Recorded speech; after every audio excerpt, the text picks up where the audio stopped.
Mga kapuso, maigpit na binabantayan ang ikalawang bagyong pumasok sa Philippine Area of Responsibility ngayong 2026, ang bagyong Basyang. Uli itong namataan ng pag-asa sa layong 1,075 kilometers. Silangan ng northeastern Mindanao. Kumikilos yan ng mabagal pahilagang kanluran. Sa forecast track ng pag-asa, posible ito maglandfall sa Caraga, Huwebes ng hapon o gabi.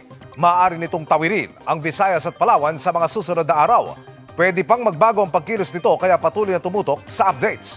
Ngayon pa lamang, apektado na ng trough o yung extension nito ang ilang bahagi ng bansa.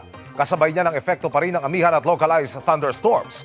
Base sa datos ng Metro Weather, may mga pag-ulan bukas sa ilang bahagi ng Cagayan, Isabela, ilang bahagi ng Cordillera, Aurora, Quezon, Palawan, Northern Mindanao at Caraga.